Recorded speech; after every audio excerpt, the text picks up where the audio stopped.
Om Shanti, good evening. Welcome to Interview with Raj Yogi. And our topic again is part 3 of spirituality and the power of awareness. So we'll start with a reflection.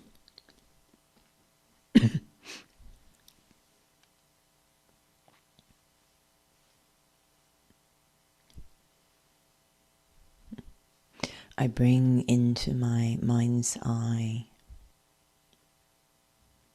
the image of a tree, a mature, fully developed, very robust tree, lots of branches and leaves.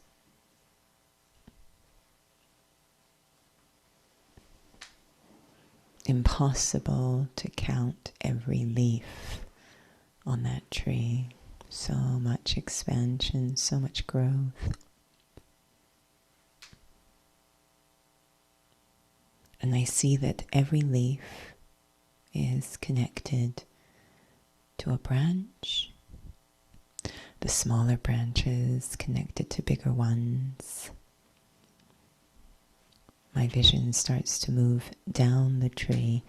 Those larger branches connected to main ones, the main branches. And those main branches are connected to the trunk. This is a wonder from all that expansion of leaves and twigs and small branches, eventually coming down to a single trunk. And that trunk connects to the earth. And I can see signs of roots above ground, but I know I'll have to go below ground to really appreciate the vast root system that's sustaining that tree. And I finally come to the most powerful part of that tree, the seed. And there is no tree without the seed. It is what's going on underground that determines the health of what's above ground. And this is like my day-to-day life. So many activities, so many thoughts, so many different experiences, scenes, situations, like all these different leaves and branches. But what's driving it all, sustaining it all, is what's happening below the radar, underground, deep inside. My different attitudes, perspective, understandings, my values, all the invisible things that shape what is expressed through the day. And the very seed of it all is my awareness, my sense of identity. I realize it's impossible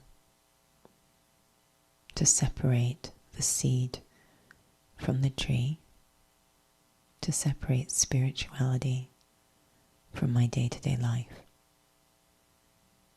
Whether or not I acknowledge it, it is the non-visible, the spiritual, that drives the state of what is visible.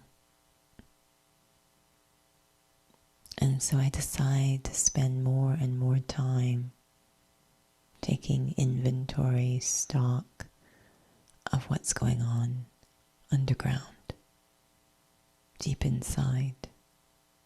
My thoughts, which are shaped by my attitudes, which are shaped by that seed of awareness, who I think I am. Om Shanti.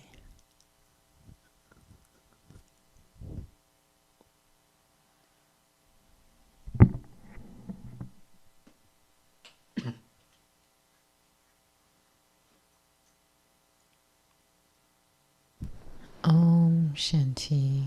And welcome again to those who've just joined for Interview with Raj Yogi. So we are on part 3 of spirituality and the power of awareness. And the reason why we decided to extend it was actually because Judy had shared some really useful aspects that is relevant to the power of awareness. We were focusing on the first 2 sessions on the power of awareness of my identity. And for those who have taken the Raja Yoga course, maybe you haven't taken the Raja Yoga course, there is an actual intent, a purpose to Raja Yoga. And so Judy had mentioned about the awareness, actually, of one important piece in the study about belonging to God. And the second and the third aspect of awareness in terms of what this study is about. So I know you had mentioned about in the commentary about the seed and the tree. If we're looking at just, if you can think of a very physical example of that concern, we seem to disconnect the seed and the tree. Just an analogy, I guess, for those who are listening. Do you have one that kind of helps us understand what that means?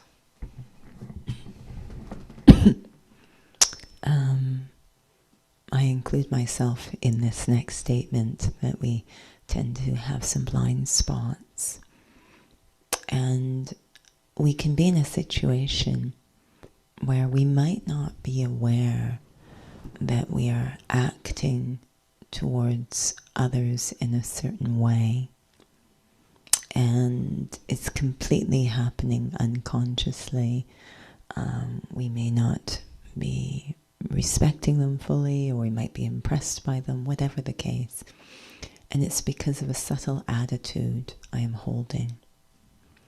And as a result of that, that attitude is being driven by defining myself a certain way and defining them a certain way based on physical aspects. They could be I remember once being at the fitness facility, and this seems to happen to me a lot. I'm not sure what it's about, but there might be a famous person who comes to work out, and they just come to work out. They're just wanting to do their thing privately, probably.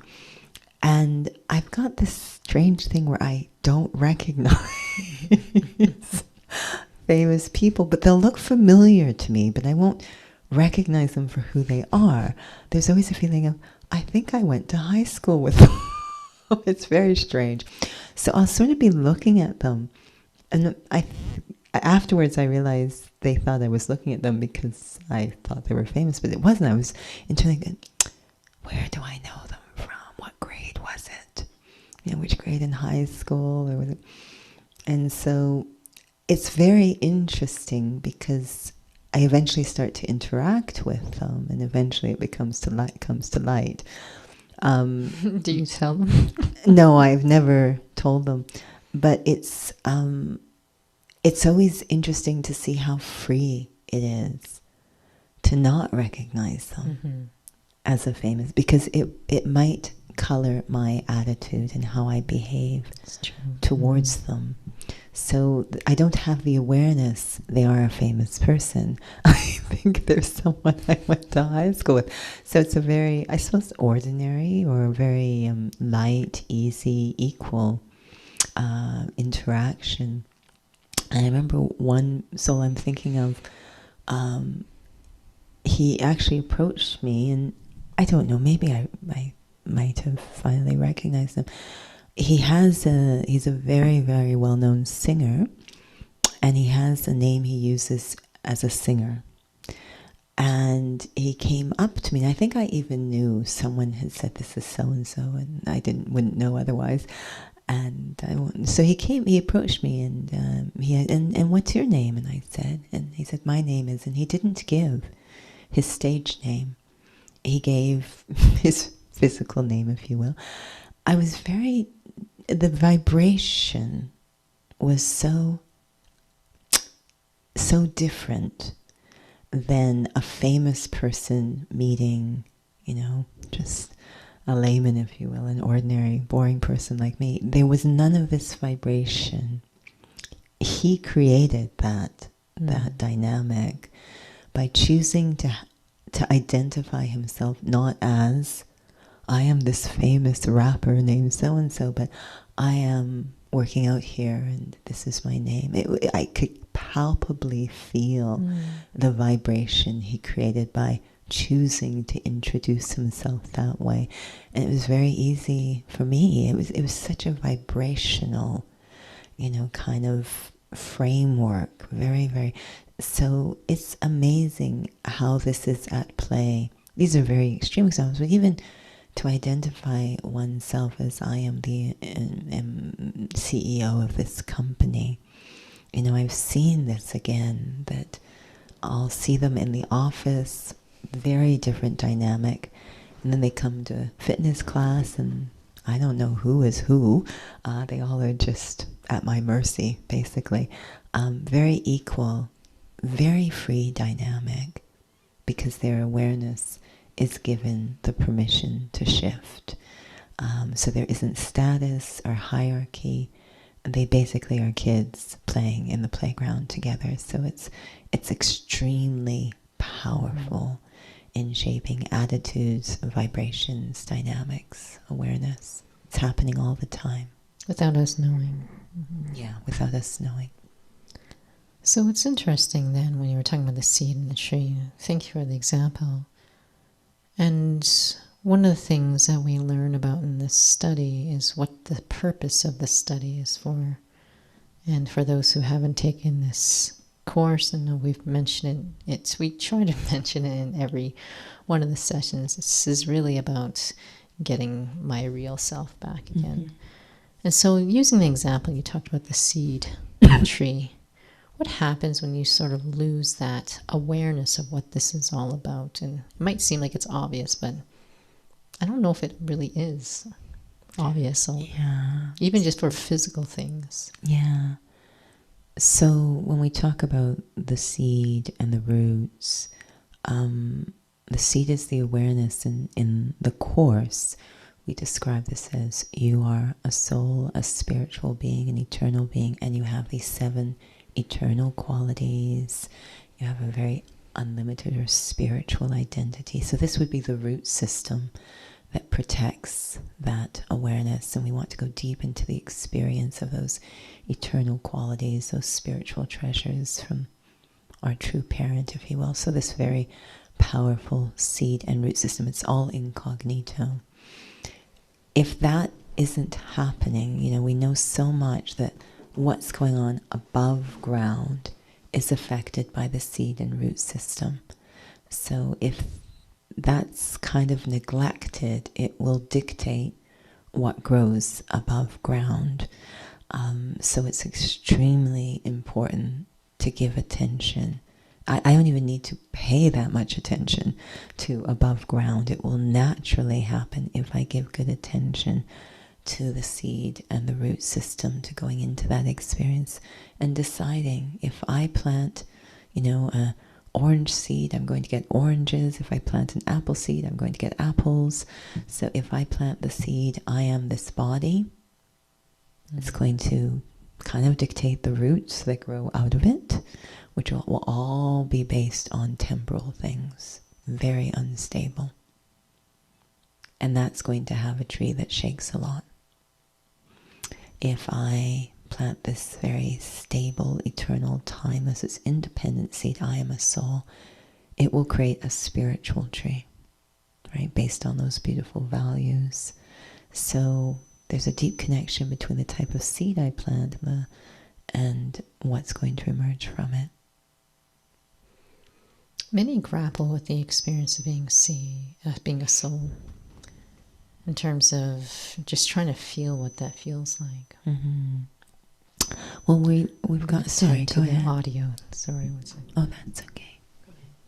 If we, I think the first question always, I can understand if it's kind of numb, but the first question we always want to look at is, do I believe I am a soul? Because there's no hope.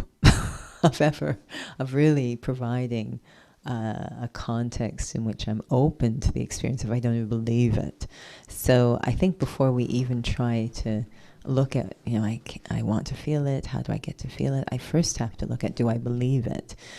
Do I think I am the body, or do I think I am the soul? Because once we say, no, I believe I'm a soul, now we're in a very interesting place where I believe I'm a soul, but I'm not experiencing it.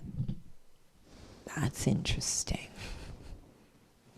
So it's interesting, but it also is very empowering, because it's simply a case of, okay, I've become numb. When I go to the dentist's office and they give me this injection to numb my mouth, it's going to wear off for different people at different times. It's going to look a little funky along the way, but eventually the numbness will wear off, and I have that faith.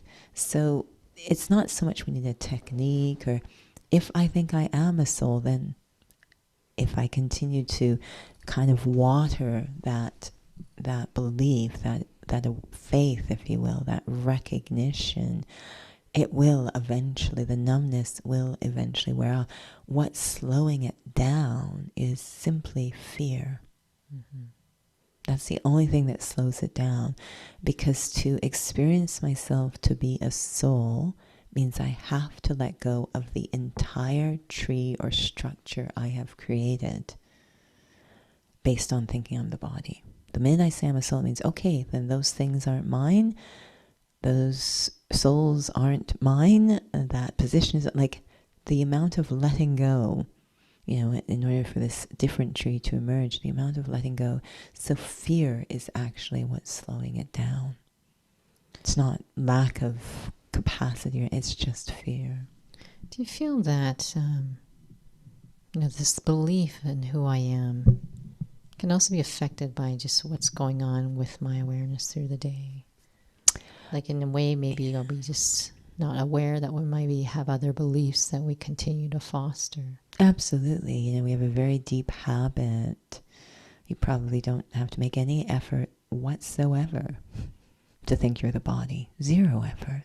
This is how deep a habit it's become. So it's going to be the default. If I am not deliberately, consciously, actively paying attention, the default will kick in. It's just a deep habit at this point, effortless. Now consider that at one point being soul conscious was the default, effortless, and it would take great effort to think in fact, we think it's insane. It's a bit like coming up to someone and saying, you are a rhinoceros. Like it would go, what are you talking about? So this kind of starting point we're trying to return to. Lots of compassion, lots of patience, lots of understanding, but very deliberate and disciplined and attentive. Now, when you came into the study, you're first hearing about being a soul, and at one point in time you had shared that in one of the sections in the course, because it would go through a number of weeks and so forth, you're learning about the purpose. And you didn't really feel there was a certain picture to represent the purpose, and you weren't really resonating with that picture, which is supposed to represent a balance of what it feels like when you, a being, are balanced in life and action, when you, the soul, are healthy. And then finally, I assume at one point in time, you had to kind of experience for yourself what the point of this study is. Do you find that through the years that you've had to revisit that experience, even though sometimes you may not feel that you're a soul? Like we ultimately don't want those to be separated. But the experience myself to be a soul, as you said, it can be quite slippery, because we have fear, whether it's conscious or not, or lots of other beliefs that are maybe unconsciously that we're fostering. I think there's a couple of things I discovered, and we have the picture right over there, first off, when we look at the picture, we're actually describing the tree, if you will, that's going to grow from the seed of soul consciousness. So here's the picture that at first I was like, what does this have to do with me? What relevance does this have in my life and what I want? So imagine that there is a tree, and this, or a result of the seed. So the seed of soul consciousness is going to produce this. So this is the description I was given of the tree.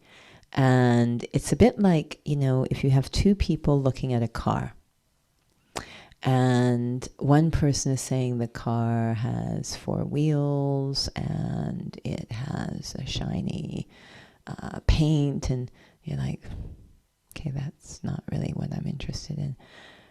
And you're saying, actually, I'm interested in a car that has a certain quality of performance, and you're actually describing the same car, but you're just describing different aspects of the car, but you actually are describing. So I finally came to the realization, this picture represents the dignity of the self, the royalty of the self-respect. It's the same objectives I had to link, I had to sort of unlock what this picture actually is representing and realize, it's matching up with what I'm looking for.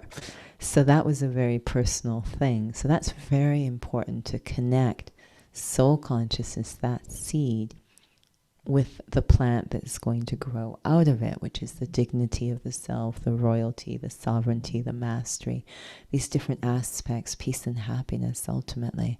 That's very important. We call it aim and objective, which is what this picture represents. That's super important. So that's the first thing I sort of needed to link up. And the second was to realize this aspect of aim and objective, that soul consciousness does produce that fruit, that result of self-respect, of self-mastery, of integrity, of dignity. All of these things that we know create a happy life. So once that sort of is all clear inside, I think it makes it easier to overcome the fear that is stopping one from throwing themselves into soul consciousness. When the results are so attractive, there is a line, and this is kind of the essence of the line. I'm sure it's not actually written this way, but the essence of the line in the Gita is to take joy in renunciation, that there is so much fortune in renunciation. This has become so misinterpreted and actually frightens many people. They feel that spirituality means renunciation, and in their mind, renunciation equals loss. So it's very frightening when you say spirituality, because it's, I don't have time for it. I've got other things going on in my life. I'd have to give those up to take up. You can really feel that there is not a sense of spirituality connected to quality of life at all. It just means different from life, loss of things. And what we actually are saying is, I'm going to renounce the things that are stripping me of my dignity. This is the renunciation we're actually talking about, just not total emptiness, but becoming liberated from the things that are degrading me. This is what spirituality is trying to do when we say renunciation. So yeah, I would take joy in renouncing those things that are making me miserable. Absolutely. So this is the joy in the renunciation. What we don't realize is it's body consciousness is at the seed of what is causing us misery. So this is the ultimate renunciation. I'm going to renounce thinking of myself as a body. It doesn't mean I disappear. It doesn't mean that, there's a loss of self. The renunciation is, I am going to think of myself as a soul, which means I am renouncing thinking of myself as a body. And we've talked so much about renouncing means to rename. So it's filling in the blanks of some of these ideas that I think busts a lot of these myths and mysteries around spirituality. And what does it have to do with my day-to-day life? What does it have to do with my deep, deep objectives and quality of life? And once we get those dots connected and keep revising them, as you said, I need to keep revising them along the way, because there'll be a lot that will try to water that down. I have to keep it vibrant. Then I will be very excited what is this experience of being a soul? What does it mean to live spiritually? What does it mean to trust the power of the awareness is the one thing I really need to focus on? You know, it's interesting. We've come to a point now, and we've been discussing lately of how we've become injured. As souls, we've become so injured along the way, we don't even realize. And so I do notice that sometimes students would focus so much on practicing being a soul, but sort of forget the point of it. I mean, they love it, but sort of forget the point of it. And then there's some like, I want to just be very clear about what this is about, but I'm not really practicing soul consciousness. And it kind of feels all clunky trying to be balanced. What are your thoughts on that? Something missing? Yeah, I think we constantly need to be looking at what is this practice of soul consciousness. Now, the first student, Brahma Baba, really kind of got it. What exactly am I doing when I am practicing? I can think it, and that's good. At least it's on my radar. But that is not to be confused with practicing it. And you know, I always find the example again of exercise interesting. I could think of doing a push-up, and that's good. At least it's on your radar. But there's no way I'm going to experience the benefits of it by just thinking about it. I will eventually have to do it. So I can have the thought, I am a soul, and not feel it at all. Do I confuse that with practicing soul consciousness? Having the thought? And I'm not feeling it at all. You know, I think we can all experience that right now. I can easily think I am a soul, and there's no shift in my actual kinesthetic experience. So I need to really look at, there's something concrete going on when I say I am a soul. I actually, the energy, my sense, my energetic presence is concentrated into a point, and the body it belongs more to the outer world than it does to me. It literally feels like clothes I'm wearing. So, you know, just this concrete, I mean, I know we like to go into virtues and everything. That kind of starts to happen naturally. The minute there is that detachment, genuine detachment, or we say liberation, a lot of capacities of the soul automatically unlock. So I don't have to make effort to experience those qualities or virtues. If I'm really just liberating myself, they automatically start to emerge, peace being the first one. So there seems to be a very deep relationship between, you know, this awareness of being a soul, how meaningful it is, and the whole point of all this. Yeah, you know, again, this aim and objective, seed and plant, might seem indirect. You know, we want this state that picture represents of, we call it self-sovereignty. It's why it's called Raj Yoga, the state of incredible self-mastery where the integrity and dignity of the soul remains intact in every situation. Doesn't matter what's going on. I'm able to respond from my eternal qualities rather than react based on the stimuli. That's really the essence of where this is going. That will become possible through these two aspects of knowledge and yoga. Knowledge is having a realization of the self. I am a soul. Now that should be sufficient. Yoga actually should not be necessary. But what we begin to notice is, yeah, I have a very deep experience of having a soul, but I don't stabilize there. This other stuff comes up and interferes. So yoga is designed to melt the other stuff away, so that just the realization of the self remains. So both are necessary. But between these two, I mean, this is what's going to enable me to have that kind of tree of self-sovereignty.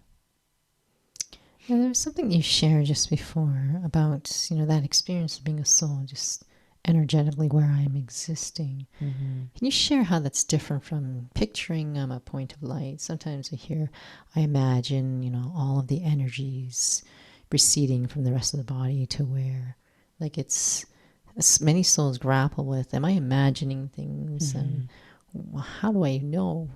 Is what souls keep wanting to be able to feel, so that I can feel these different qualities, so that I can have a real meaningful relationship with the purpose of the study. I think it's going to require honesty on each one's part as to exactly what am I experiencing, really learning the art of paying attention to the connection between thoughts and what I actually experience. But I do recall before coming into this study, and I think many actually have this experience, many that might confess it, but I know for me, coming into a body, and it wasn't a rejection. I know some might feel that, you were simply rejecting your culture or whatever. It didn't feel like this at all. I literally had this strange experience of there's this body, and I could tell, again, we talked about awareness and attitudes, that people had a certain attitude towards the body, whether it was on the basis of the color or the gender or the religion. There were certain expectations and assumptions based on the package, and I felt like I was in here kind of having a different sense of self than the body was projecting. There was that very clear experience that I'm in here, and we sometimes say, looking out through the windows of the eyes, I'm in here, and then there's this body that's kind of got this story connected to it, and I'm not really feeling like the story fully captures how I am identifying or experiencing myself. So it was quite a relief to hear you are a soul. You are much more than the story of this current body. I thought, oh, that makes sense. That totally describes.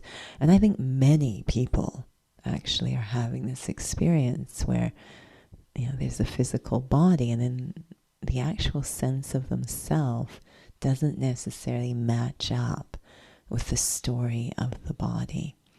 And they're just waiting to hear these words. You are a soul. You're a little bit more than the story of the body. So I think it makes a lot of sense.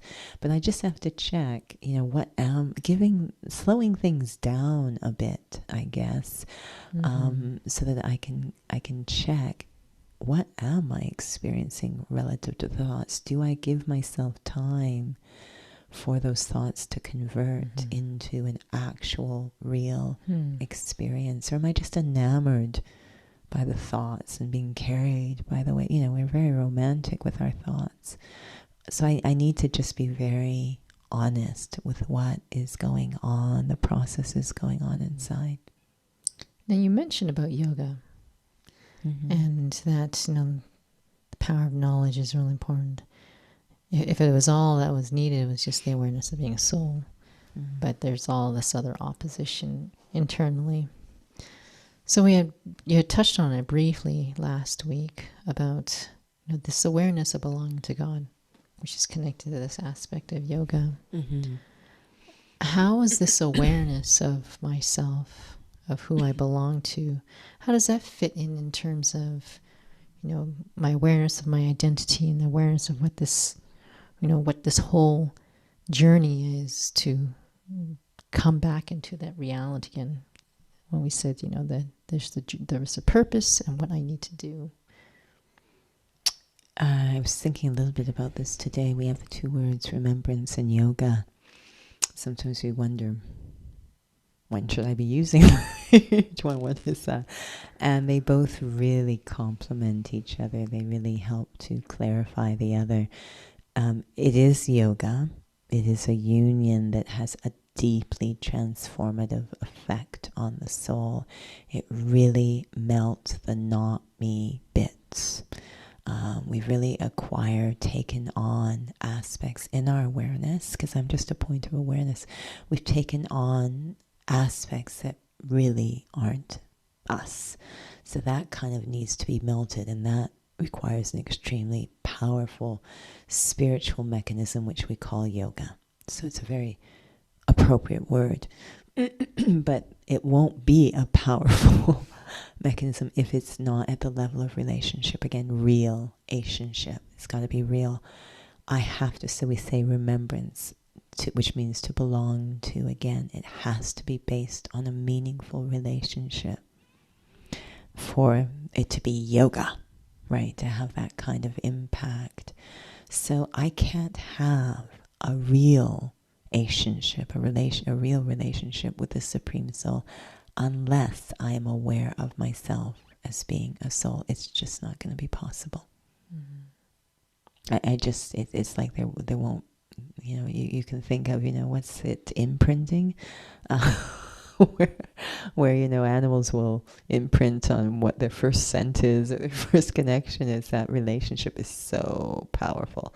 So I need to, the minute I remember, oh, I'm a soul. Again, we talked about this massive reframing that happens, that frightens people, but it's actually liberating. This massive reframing that happens, and part of that reframing is I come into true relationships. And coming into true relationships means that whole vast tree of relationships melts down to just two. That every soul on this planet is my brother, and we all have one father. That's it. Now that would freak some people out. So this is why they are not becoming soul conscious. But it's actually extremely liberating, creates so much dignity. We're on a continuum where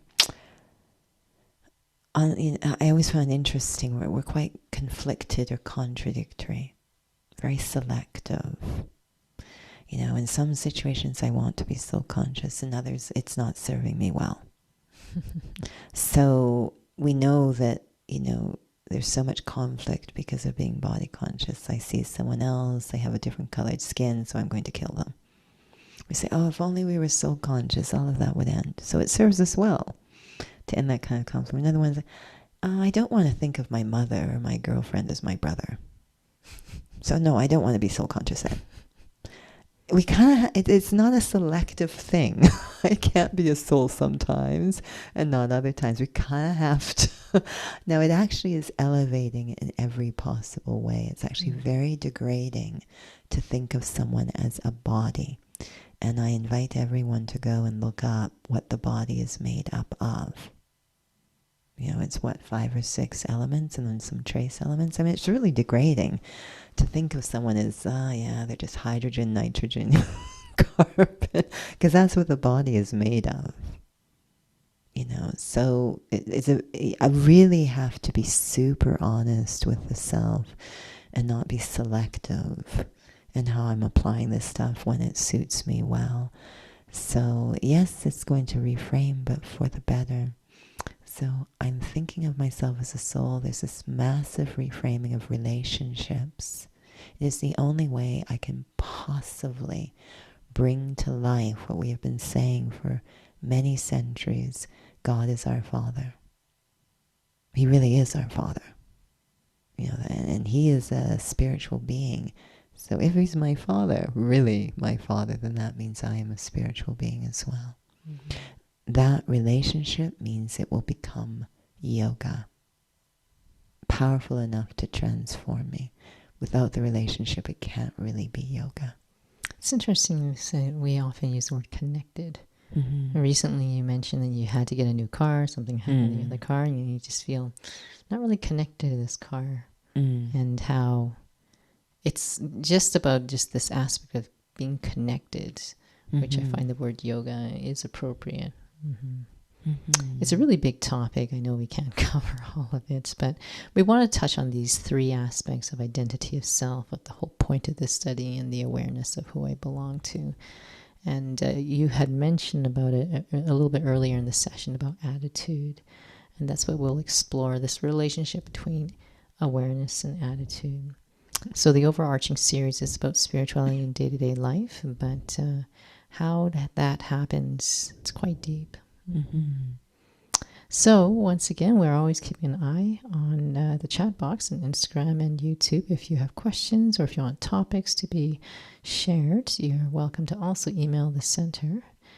And so next week, it will be about spirituality and this relationship between awareness and attitude. Let's have a little reflection.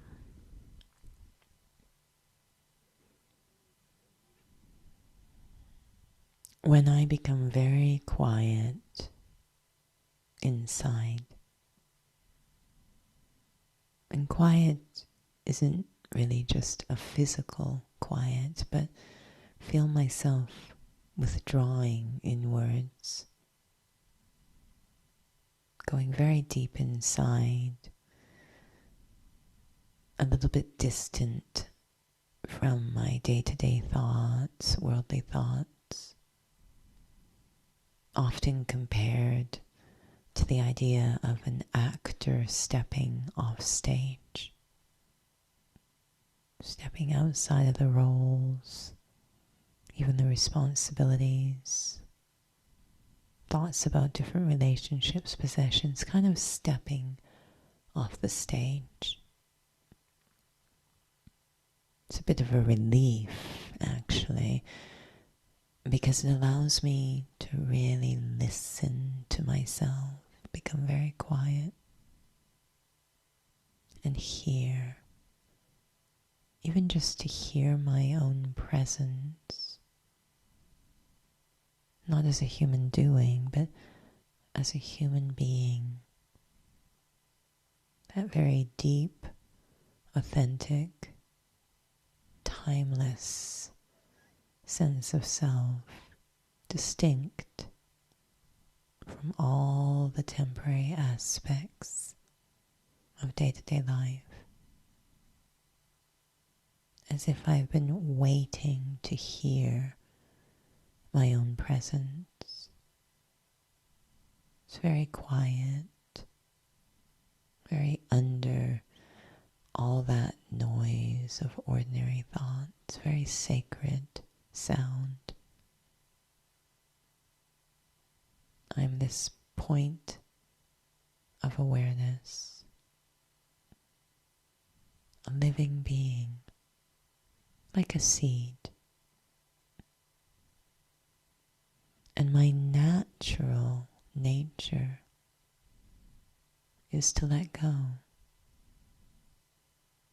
As long as I'm in this realm of the temporal, where things come and go, my natural nature is to let go. Enjoy things as they come and let them go as they will. Which means my natural nature is peace. Peacelessness comes when I attach, try to hold on to what must go. The moment I let go, there is a wave of calm.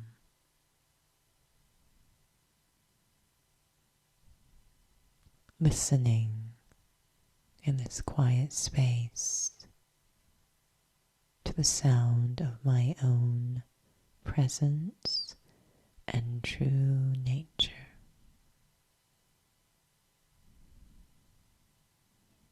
Om Shanti. Om Shanti. Thank you again for those who've joined. And so we are coming to the end of August. It seemed to fly by so quickly. So I don't know if there's anything new for you to share about programs. Nothing. I don't think there is anything. Of course, eventually, quite soon, we'll have our September schedule. We always invite your feedback on programs. But a lot of our recurring events will continue into September. So perhaps check in on our website closer to the end of the month, and we'll have the updated information for you. Thank you for joining this session, and we look forward to the next time that you can join us. Om Shanti.